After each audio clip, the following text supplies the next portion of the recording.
So a lot of people obviously are asking what the heck is horse speak, and we can only go by the things that we already know. So obviously people are going to look at horse speak and go, oh, it's another way to it's another kind of natural horsemanship, or oh, it's kind of like the trust technique, that they do where the animals lay down, or oh, it's like animal communicating, it's like psychic stuff. And what I want to explain is that horse speak isn't any of those things. Horse speak is literally, I'll tell you what it is, and then I'll tell you how I got there, because what it is and how I got there actually really go together. So horse speak is basic. It's really, really, really simple. It's the decoding of the body language of horses. And what I mean by that is the exact and specific gestures, postures, signals, micro movements, including things like eye contact, breath messages, single step in, single step out, angles of approach, bubble of personal space. The list goes on and on. There's quite a glossary of terms at this point. But the point of understanding their body language was so that we could resolve an internal conflict. So let me tell you about the conflict. Like so many of you, I was into horses since I was a young kid, and I had a fantastic trainer. I loved my trainer. We did hunter jumper, and then she got really deep into dressage, and I started apprenticing to her in dressage, and I was only about 15, 16 years old. And I mean, she was a phenomenal teacher, and she really took me under her wing, and I learned so much amazing stuff. I got to ride an amazing horse. I called it was like riding chocolate, this 4th level dressage horse that just owned it. And after that, I was kind of seeking, like, wow, it can be that good. It could be that amazing. And for the rest of my life, I came in and out of horses. I took a break and I did other things, and then I'd come back to horses. But I would always be seeking that experience again. But the conflict that had also started, even though I loved everything that my teacher was doing, I loved so much what was going on. The conflict was that at that age, I also had developed another teacher and another love, and that was training dogs.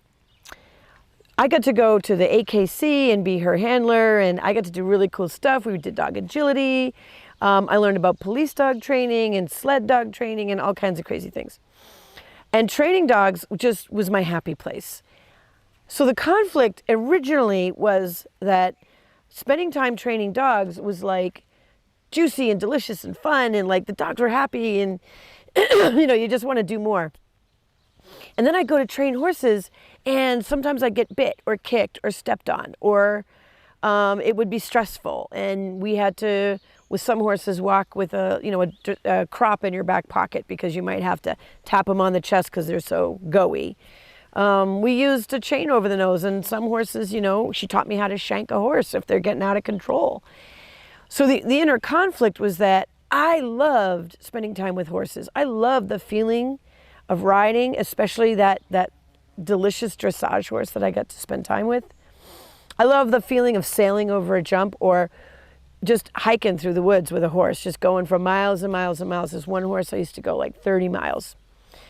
I loved that. But I started to really get kind of confused because I realized that the experiences I was having with the dogs didn't match in any way the kind of joy that dogs were feeling with me, what I was perceiving horses feeling with me. I mean, I was having a good time, and it seemed like sometimes they were having a good time, but then there was always stress. Oh, it would just show up. It was always there. It was stressful to get them out of the paddock. It was stressful to get them dressed. It was stressful to, begin the lesson. It was, you have to ride the buck, and you have to push him through the spook, and the horse got panicked and ran all the way home on the trail. Stuff would happen. And, I was just like everybody else. I learned how to be tougher and stronger and stricter and all that kind. I learned how to do all the things. But, inside myself, I just kept being like, why is this so not fun sometimes? Like sometimes it's so much fun, and sometimes it's so not fun. And more, I started just looking at the horses and being like, I don't know if they're ever having fun. Would they ever choose, like a dog will go get his leash and bring it. You know, I want to go do something. And clearly the dog wants to go do something. Would a horse ever go, give me my saddle, I want to do something? You know, I don't think so. And definitely, I didn't know how to ask a horse, I didn't know how to check. But given a choice, you know, if I put a saddle out or I brought out a halter or a bridle to a horse and was like, hey, you know, they're generally not going to come and go, put the bit in my mouth, oh boy. So that started the conflict. And flash forward later on in life, I had some really interesting work I was doing that involved horses. So one of them was I was working at a rescue, and it was a really big rescue. There's several around New England that I consulted at, but this one particular one it had room for about 100 head of horses. And that was fascinating work because you're problem solving and, you know, like putting the puzzle pieces together. And, you know, some of the horses were really abused and had been on, you know, just sort of their last straw to arrive at this rescue. And could we bring them back? You know, so that I like the challenge. And because of that, I was always studying. I was going to every clinic I could go to. I was learning from people. And I went all the way back in time. And I started reading books that were written around, you know, the turn of the century, from between the 1800s and the 1900s. And I learned some things. I learned that before the Industrial Revolution, you know, horses were the primary beast of burden. And there was a lot of stuff that went on in regards to training them. And there were two camps. This is go all the way back to Xenophon, right? A couple thousand years ago. One camp was, if you want the horse to trust you, you should be trustworthy. And kindness creates more devotion in the horse. Compassion beats out aggression every time. And then there was another camp, which was, you got to be firm, you got to be tough, you got to be mean, and maybe you just got to sort of pound it into them that you are going to be obedient, and that's the end of that. And I looked at these old-fashioned contraptions people had come up with to put horses in, to force them into frames and create obedience by tying up their front leg for, you know, a day, or just, lots of things. You know, they worked because basically horses give in. You know, most of them, a couple of them don't. And some of those fighters, some of those horses that won't give in, they ended up at my rescue. So, you know, a lot of these different things had happened to these horses. They'd been roughed up. Oh boy. And so they're looking at me going, yeah, I don't think so. And I would know some of these horses' case histories and be like, I don't blame you. I wouldn't trust another human being ever if I was you. So I have these internal conflicts going on. Like, how can I have a breakthrough with this horse? Why, you know, I had the belief that you have to be firm in order to get anywhere. You have to be, you know, you have to have the upper hand at all times. But in the back of my mind, I was always like, and there's just ways that this just isn't any fun for them. And that makes my heart feel bad sometimes. And then the other work I started doing was at a college for students with learning disabilities, a very specialized college. This amazing staff, amazing students, and these students pushed me to be better. They pushed me to be the kind of teacher I always wanted to be, because, you know, students who are attending this college, a lot of them had been through hard times. If you've got a learning disability, and you've struggled and you've suffered and you've been picked on and you've decided, hell, I'm going to go to college, I'm going to make it happen, and you're at this place, you have will, you have determination, you have a go-get-'em attitude. And I respected these students. But they also had a lot of sad stories. They had troubles. So I was there to develop an equestrian program. They hired me as the coach for the equestrian team. I was developing a groundwork program for leadership qualities and sort of promoting well-being in the students, and I was developing riding programs. So this was an amazing experience for me.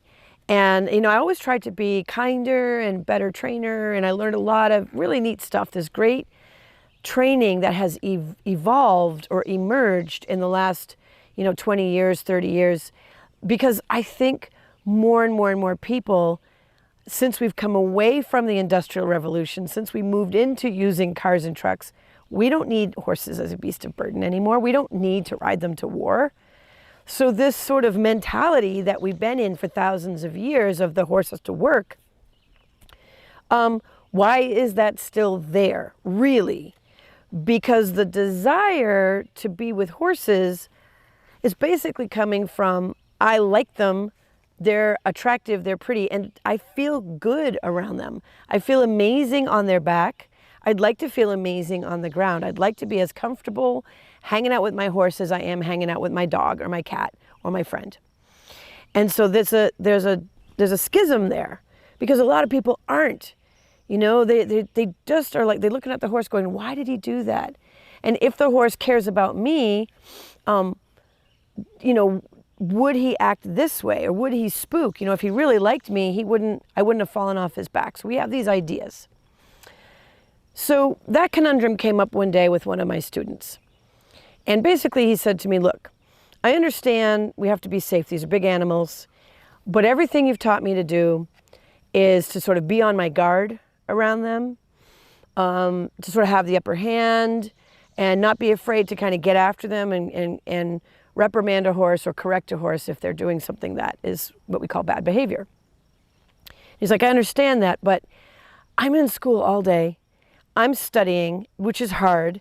I'm busting my butt trying to figure out how to get through this educational experience. And honestly, I'm coming to the barn because I want to bond.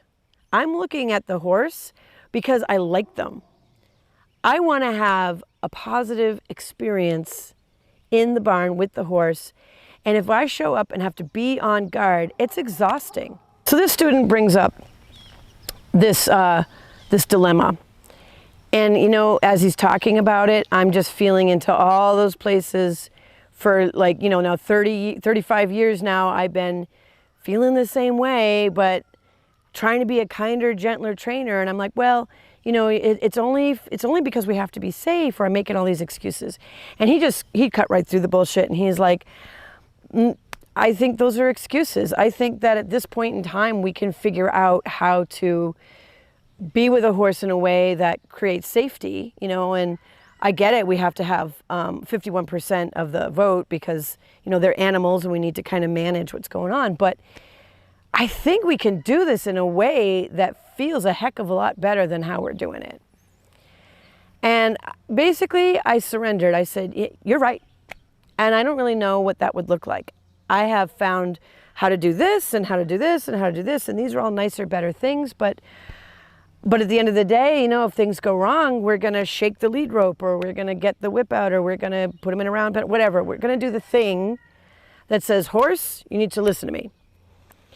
And you're right, that doesn't make me feel connected. It doesn't make me feel rapport or healthy bonding. I get an obedient horse at the end of it because they give in. But that obedient horse is only going to stay that way for so long until something else comes up, and then he's going to show what he's really feeling. So we turned the class around. I said, okay, let's do this. I got a semester with you guys. Let's really think about this. And we did. We started to look at all the things we were doing and figure out how could we be more effective with less effort. So that's how we started. And because of that, we learned a lot of really amazing things about basic stuff like our approach, our posture, breathing more, how we looked at the horse, how we made space for them to calm down. That was one of the biggest ones. Making space for a horse to get calm turned out, made them more loyal. And that blew my mind because I'd always been like, you have to get control of the horse. And here I was learning something completely different. And by the end of that semester, you know, we had some really good directions. We had to open a lot of doors, and it was fascinating. But what happened after that, I ended up going down a rabbit hole for the next semester and the next one and the next one. And the things we're learning from the horses now, not that we're doing to them, but that they're starting to teach us about how we could show up differently, how when we make an adjustment, it matters to them. What are the things that do really matter to them? And all of a sudden, the intercollegiate team, they're scoring better, we're placing better. And this is a tough thing because when you show up at an intercollegiate show, you've got a 7-minute ride on a horse you've never met before, and you're not allowed to. You have to just get on, get to the gate, and you ride. You do your thing. And so that can be really stressful. And it's the same group of horses being ridden by all the schools. So by the end of the day, predictably, some of the horses are like, I've had it, you're off, you're off, you're off. My students would get on, and the horse would go, oh, okay. And they'd go do their ride. What was happening? So it gets to a point where I'm learning so much about the horse's perspective. It's kind of blowing my mind. And I'm bringing this to the rescue, and I'm seeing it have huge ramifications. Horses that it used to say, this is a year-long project. This horse is going to take a year to get from here to there. We were getting there in like a couple weeks. So it was effectiveness. That's the other thing that started blowing my mind. This change of way, this change of heart, this shift in my perspective, which went against the grain of everything I'd ever been taught to do, was having massive effectiveness, massive impact, and I was doing less and less and less. So I finally got to a point where I was like, I need to really see what's going on. I can't work and do this. I didn't feel like I could be true to the research. So I took a sabbatical. I took a year off, and I have a small herd of horses, all rescue horses, and I said, all right, I'm going to study these guys. The way I had it set up, there was a lot of room to move. We had a path through the woods to go to some grazing fields, and I was going to march with my horses, walk with them, experience what it was like as they move, as they go through territory, as they graze, as they go through their day, because that's what's missing. There are people out there in the world who we like to call them horse whisperers, who will say, well, that's what they did too. So it seems like the people who have the biggest breakthroughs spent the time living with them. So I decided not only was I going to do that, but I was going to do one other thing.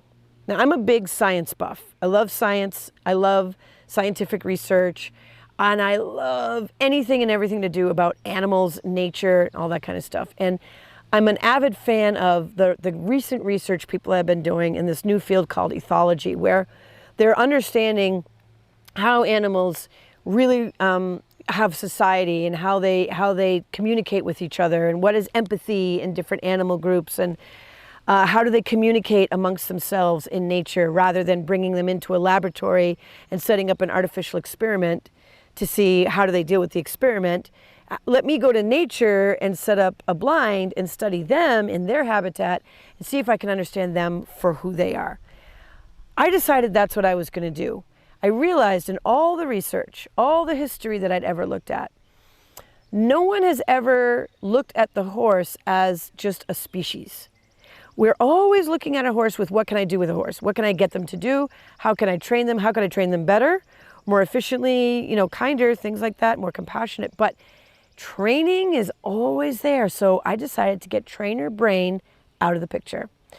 And I would say it probably took a month, because I'd be sitting there watching the horses, studying this happened, that happened. And then all of a sudden, trainer brain, and you could do this with it. It took a lot of willpower and effort. And it helps that I'm an artist, so I was drawing facial expressions, and I was drawing, movement patterns and things like that. That helped me to reframe everything in terms of, I'm looking at this species for the species that it is, not for what I'm going to try to do with them. And the more I opened that door, the more insights I started having, because I was able to get clear of trainer brain. So here's what happened.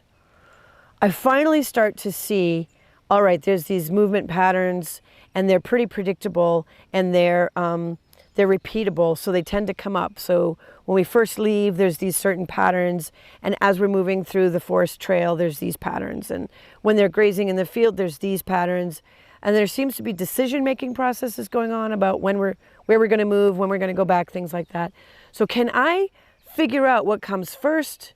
How do they make those decisions? Like, specifically, what are they doing with their body parts to signal. I can see that they made a decision to go get water, but what specific part of the body did they move in relation to the other horses to make that happen?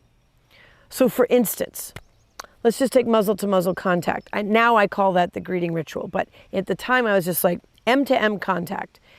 When, why, how, where, how often, what's the frequency, and what are the variables to when they touch muzzles together? That was how I started. I could see that. I could note it. I could make files about it, which I did. Then what are the variables in the muzzle to muzzle contact? Is it always touching? Nope. Turns out sometimes they just aim the muzzles. How far apart can they be and aim the muzzles? Does it still seem to me mean the same thing? Meaning what came before it, what happens when it's happening, and what comes after it. And I realized there's a breath that goes with it. Okay, so now there's muzzle to muzzle contact, there's direct contact, there's kinds of contact, there's distance contact, and there's a breath that goes with it. Is it the same breath? Is it different? So it turns out that it's the same kind of breath, but depending on the intensity of the situation. Like a horse has been taken out and then they've come back in and they're reconnecting. That'll be a higher intensity situation. Or mating rituals, that's a higher intensity situation. Things like that. Lastly, I brought myself into the picture and I said, can I do it? Can I figure out how to mimic that? And how would I do it? And I very quickly realized I don't really want to stick my mouth out, because if they pull their head away, something could happen. Or what if they go to, muzzle you and then there's an aggression or something? This is thinking of the rescue and all the sometimes aggressive horses down there. I don't want to put my face up to a horse. So what else would work? Well, putting out my knuckle seemed to unilaterally explain I would like muzzle to muzzle contact. Here's my pretend muzzle. Here's a pretend nostril, here's a pretend nostril, and I can go to simulate the breath. And it worked. It worked. I was through the moon. It worked. Now I get to bring it to the rescue. I got 100 horses, different stories, different levels of development, all kinds of variables. Love the variables, because the more variety there is to this research, the better I can arrive at a middle road, an average in the bell curve. So where can we hit the green zone in the bell curve where the average response I can expect to get looks like this? Given that I might have a red zone over here and a red zone over there, if I offer the contact like this, what's the average response I'm going to get back from it? Okay, now we're getting somewhere, because now this is a pattern that's repeatable, it's predictable, and it's teachable. I started teaching the volunteers. Just, hey, let me show you something. It worked. Not only did it work, but this one simple thing started opening doors. Horses that were previously hesitant, resistant, scared, hard to reach, aggressive. All of a sudden, people are like, hey, I got a halter on that horse. Hey, that horse hasn't tried to bite anybody in a week. Hey, he was easier to lead. He stood for grooming. The farrier came and, we touched his muzzle as often as he wanted to, and he just stood there. Never done that before. I'm going, my God, this is amazing. This is one thing. So from there, I caught fire, and I was like, how many other things? The book Horse Speak is the result of me catching fire and saying, how much of this stuff can I record? How much of this stuff can I be clear about? So one of the things of being clear about what Horse Speak is coming up with a glossary of terms for us to talk about it, because we have to verbalize, we have to talk about it. But the body language also has to be communicated to other people in a way that makes sense to them, feels comfortable to them, and that's predictable and repeatable. They can do it. So some of the body language I was trying, like I'll crawl through the grass and stuff, people aren't going to do that. So I had to really reduce and sort of distill it, make balsamic version of it, where this has got to be body language that you can just do. And it gets to a point where it goes to the part of the brain that our brains love, where it just becomes automatic. Like, we don't think about driving a car anymore, but if you remember learning to drive a car and the nightmare that it was, yeah, you know, we go to the subconscious place that wants to take over and go, I just drive a car and I could do other things, talk to my passengers while I'm driving a car. I don't have to think about driving the car. Horse speak, because it's a body language, your brain wants to do that with it. So once you start to catch on, you catch on. And because we use body language anyway, the first thing we're learning about and mirroring in our world as a toddler is body language. We're not really verbal till more like 3 years old. Body language is the first platform of communication that our brain memorized. So even though we've gone way far into verbal language and reading books and studying and all kinds of things, science says that we're still using 80% of this filtered information. It's just going through the subconscious. So one of the amazing things about learning horse speak, learning this body language of the horse and learning to mimic it, is that even though we're shaped totally differently, horses respond. Not only horses, donkeys, mules, and heck, even zebra. We had someone do an experiment with some zebra in a zoo. Totally worked. So why would this be interesting? Why would this be useful? How does this help solve the problem? Remember the original problem of, you know, I don't want to beat my horse up anymore, but I don't want to not be safe either. How this helps the problem is that it turns out horses have a lot of ways that the true leaders, real leadership in horses is the calm, assertive leader. So they're assertive, yes, but that's not aggressive. It's calm. Bullies are not leaders. That's a bully. That's usually a stressed out horse that's just acting out.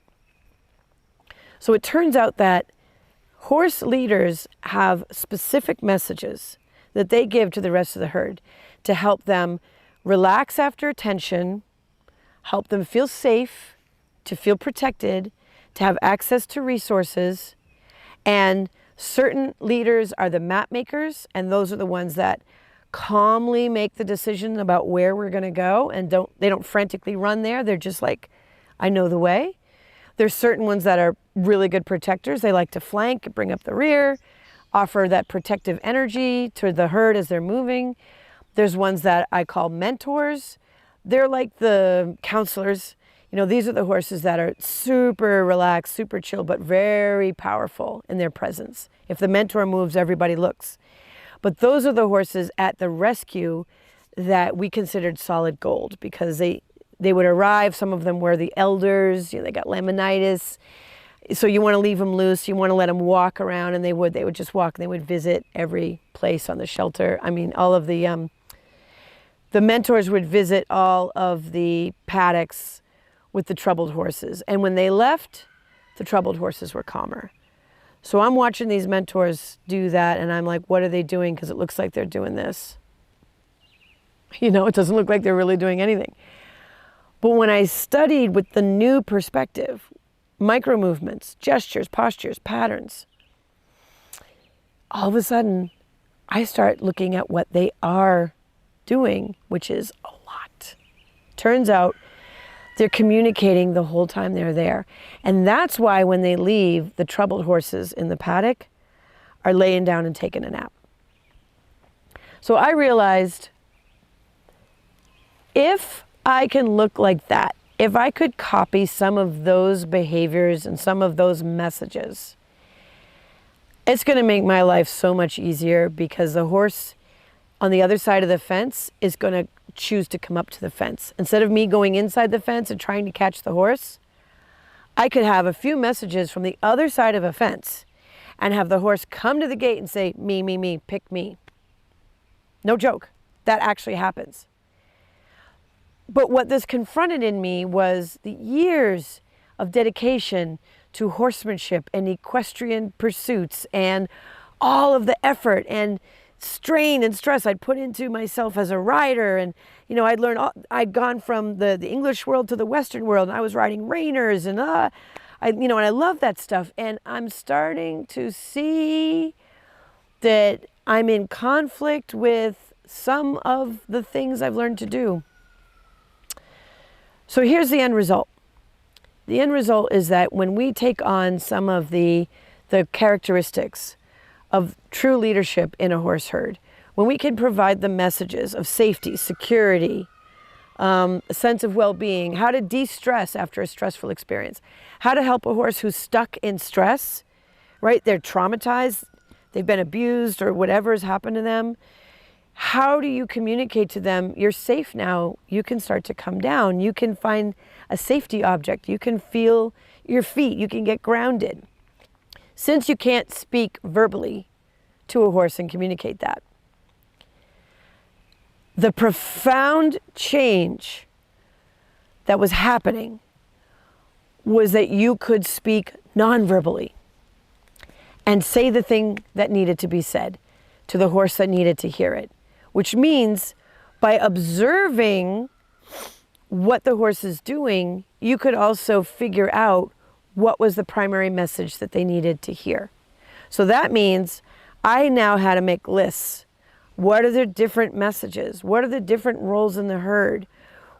How does a mentor work with this particular issue? Watch a mentor working with a horse with that issue. Not just once, but many times. Watching many mentors working with horses with that kind of issue. Now, because I had access to hundreds of horses, I was able to do that, especially because these horses that were arriving usually had issues. So the end result, what Horse Speak does, is it sets you up for rapport. It sets you up for success. It sets you up to be the most valuable player on the chessboard in your horse's life. If you know how to read your horse's messages so that you can understand them better, then you can answer some of these all-important questions, including, is my horse happy? I cannot tell you how many people have come to my clinics or reached out to me online and they're like, I really just want to know if my horse is happy. And that brings me all the way back to what that student said and what my heart had been saying all along, which is, can we have bonding with these animals and have a safe environment, have healthy mutual respect? And the answer was more amazing than I would have ever anticipated. Not only is it possible, but it's repeatable. It's almost a guaranteed. Horses are animals, things are gonna happen. There may be a moment where I have to get demonstrative, I have to be really assertive in a situation. But what I found was those situations were fewer and farther between. The chances of a horse losing their mind and not turning to look at me became almost nil. A horse getting frightened, stressed, overwhelmed, when I'd been communicating to them with their own language so they could understand me, would turn to me and look at me and go, what do I do? And I could have an answer for them. In nonverbal communication, I could answer and say, well, let's do this. Let's solve your problem this way or that way.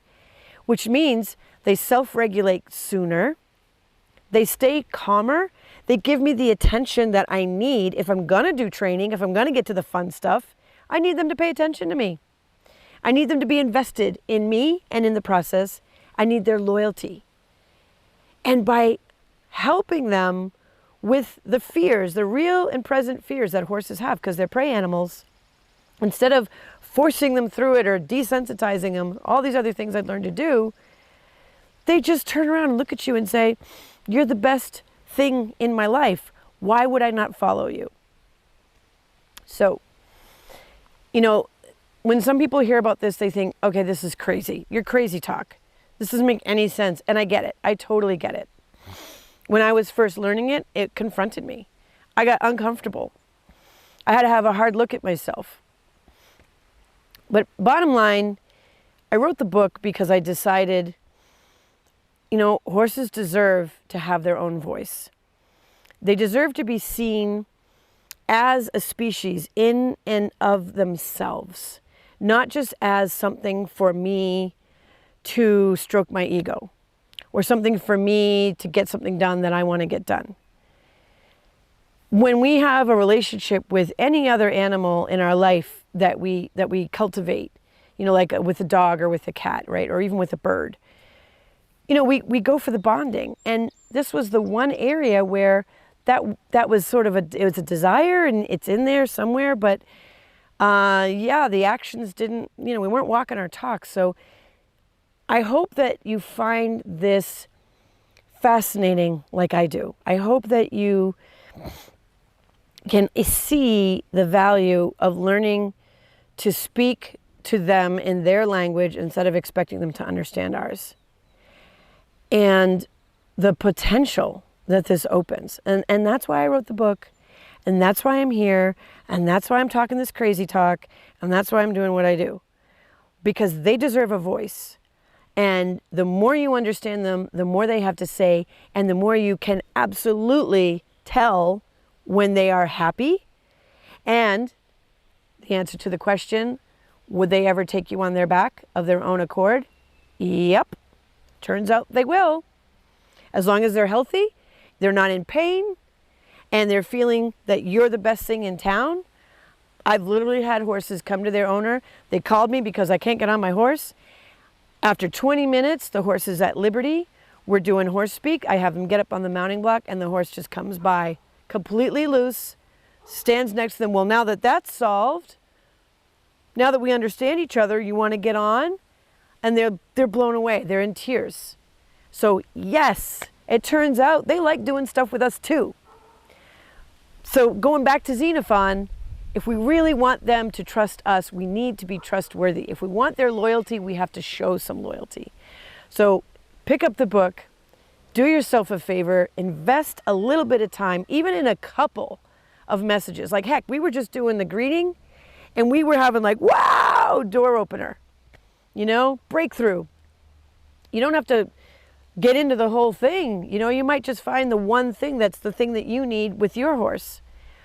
But I've done my best and my due diligence to make the list and figure it out and figure out what is the best way that we can mimic it, that they understand the moment we show up. So I want to thank you for taking the time to listen to this and go on this little bit of horse speak journey with me. And, this is what it is. This is what it does. And if you're like me and you've been wondering, how do I get the bonding? How do I have a fulfilling relationship and mutual respect and safety? This is what I found out. So try it out. See what you think.